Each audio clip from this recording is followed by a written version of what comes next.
I wanted to read an excerpt from one of my favorite books, and one actually have my staff read once a month together. From from Price Pritchett. It's a book on quantum leaps. It's a book called U Squared.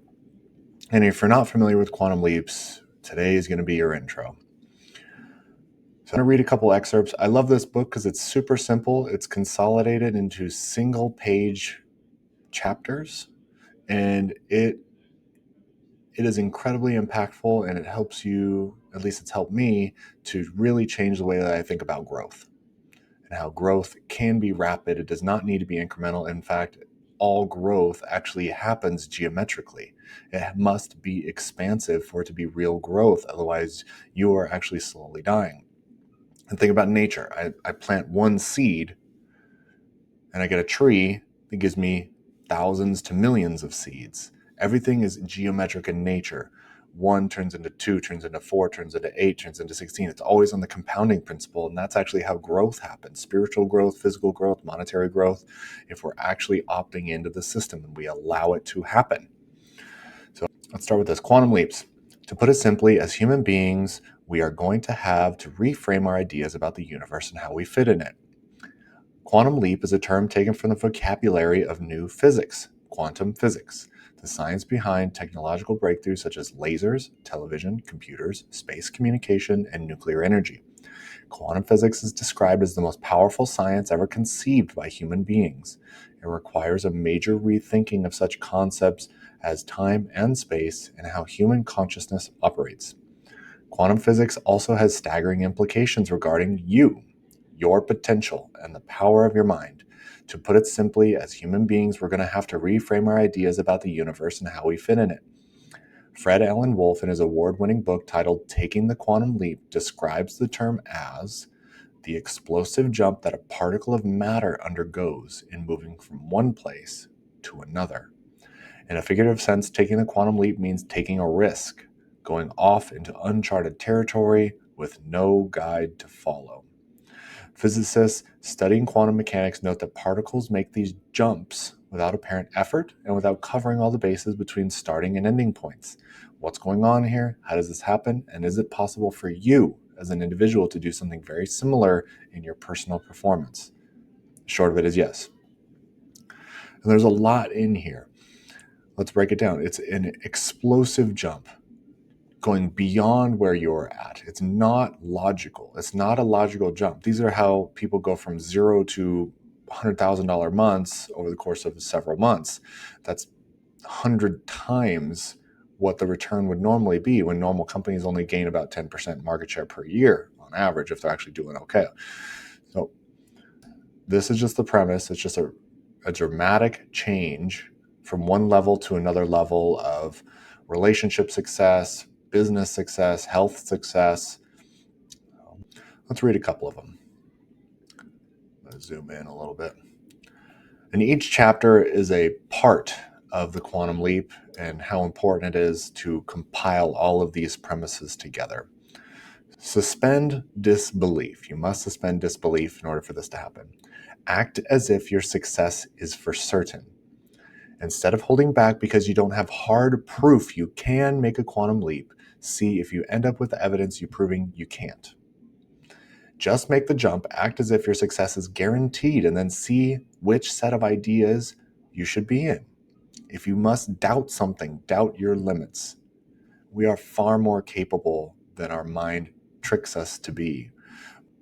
Our mind gives out way quicker than our body with athletic events, and that is the truth as well with dealing with risk. Our body can go much further, can do way more, can find leverage, can push harder, can find that crease to make something work if you just build the mind up. If you direct the mind in an orderly way, in a harmonious way, where everything is pointing forward like a laser. It can either be a light bulb, or a laser. Both are harnessing the power of light. What is the difference? It's focus. It's focus, determination, not dilution. Your mindset for the moment may be flawed by doubt and skepticism. The idea of making a quantum leap in your performance, jumping from your present level of achievement to one several stages higher in one bold stroke, is an alien idea. No one's ever taught you can do this before.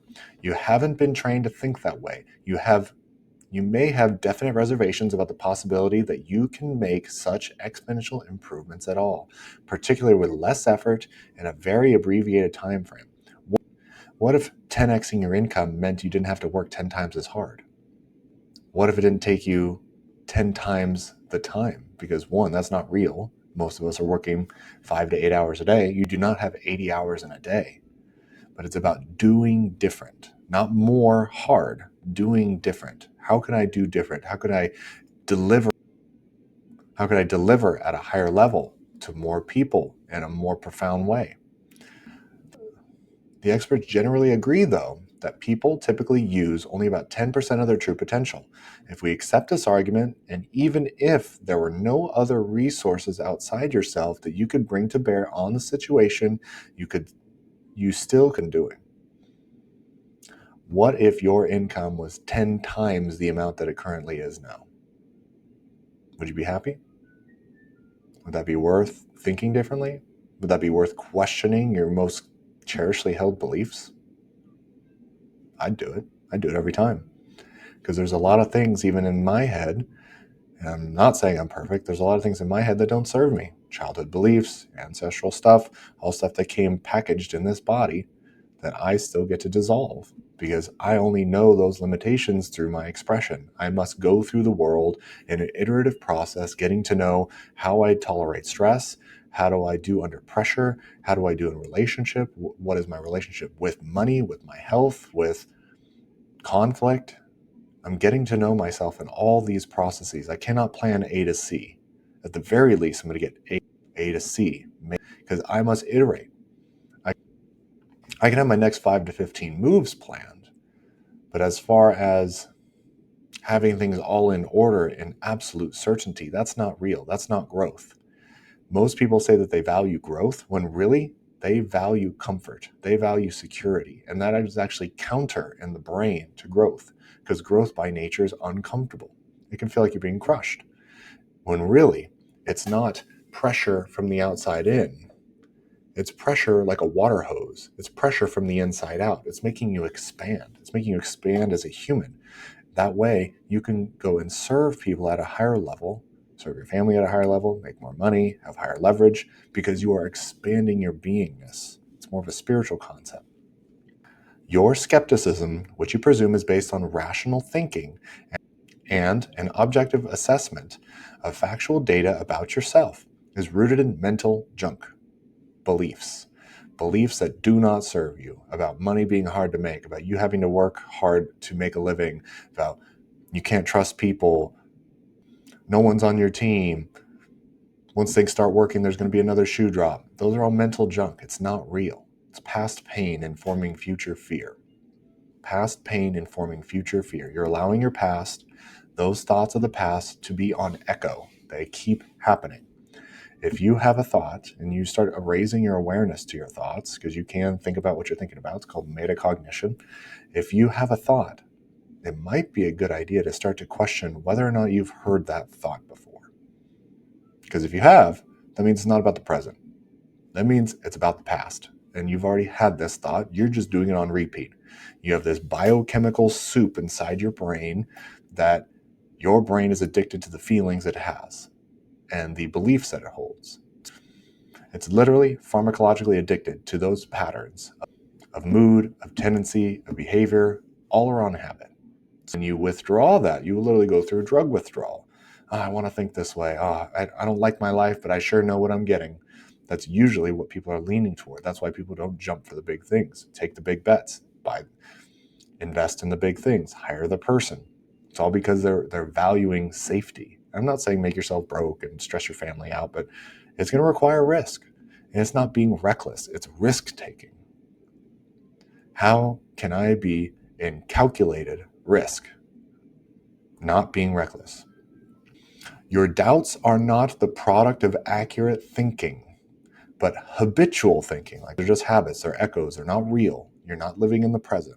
Years ago, you accepted flawed conclusions as correct, began to live your life as if those warped ideas about your potential were true,